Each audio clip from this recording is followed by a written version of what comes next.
विश्वविद्यालय शिक्षाकर्मी संघ और पश्चिम बंगाल राज्य समिति की ओर से एक प्रेस कॉन्फ्रेंस का आयोजन किया गया। कोलकाता प्रेस क्लब में प्रेस कॉन्फ्रेंस के माध्यम से बताया गया कि बाहरी उपद्रवियों से मुक्त परिसर का निर्माण, तारांकन छात्रों और शिक्षाकर्मियों की सुरक्षा सुनिश्चित करना, तारांकन शिक्षा के लिए एक निष्पक्ष वातावरण बहाल करना, तारांकन राष्ट्रीय शिक्षा नीति को रद्द करने के साथ साथ शिक्षा के क्षेत्र में एक लोकतांत्रिक वातावरण और एक स्वस्थ शिक्षा प्रणाली को लागू करने की मांग के लिए है। छात्र संसद निर्वाचन করার আগে সম্পূর্ণভাবে বহিরাগতদের কলেজ থেকে মুক্ত করতে হবে এবং যতদিন না এই কাজ করা যাচ্ছে ততদিন নতুন করে ছাত্র সংসদ নির্বাচন সংগঠিত করেও কোনো লাভ নেই।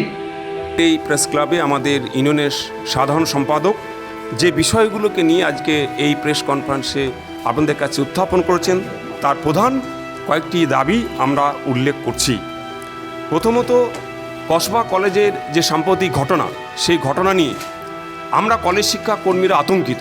গোটা রাজ্যের প্রতিটি কলেজে আমাদের কর্মচারী বন্ধুদের নিরাপত্তা, আমাদের ছাত্রছাত্রীদের নিরাপত্তা এবং শিক্ষক মহাশয়দের নিরাপত্তার ব্যবস্থা করতে হবে, এটা আমাদের দাবি।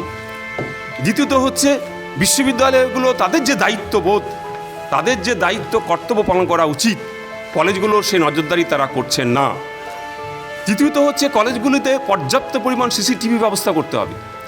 চতুর্থত হচ্ছে আমাদের কলেজগুলোতে যে সমস্ত পদগুলি শূন্য হচ্ছে, স্থায়ী কর্মচারী পদ, সেই সমস্ত পদগুলোতে অবিলম্বে পূরণ করার ব্যবস্থা করতে হবে এবং সেই সঙ্গে যে অস্থায়ী কলেজ কর্মচারী বন্ধুরা দিনের পর দিন কলেজগুলোতে কাজ করছেন একই ছাতার তলায়, সেই সমস্ত অস্থায়ী কলেজ কর্মচারী বন্ধুদের অন্তত কমপক্ষে 60 বছর পর্যন্ত তাদের কাজের গ্যারান্টি এবং সরকারকে তাদেরকে সামাজিক এবং আর্থিক নিরাপত্তা দেওয়ার ব্যবস্থা গ্রহণ করতে হবে।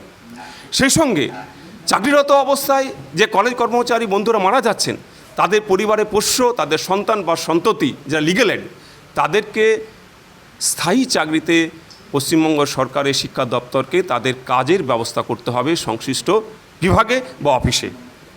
একইভাবে রাজ্য সরকারি কর্মচারীদের যে সমস্ত সুযোগ সুবিধা দেওয়া হচ্ছে, গ্রুপ ডি থেকে গ্রুপ সিতে প্রমোশন, আমাদের সেই প্রমোশন ইতিমধ্যে বন্ধ হয়ে গেছে এবং বিভিন্ন কলেজে কার্যত বলা যেতে পারে প্রায় গোটা রাজ্যের 434টি আমাদের যে গভর্নমেন্ট এডেড স্পন্সর কলেজ আছে, cashier post, accountant post, head clerk post প্রায় শূন্য। সেই সমস্ত পদগুলোতে পূরণ করা হচ্ছে না।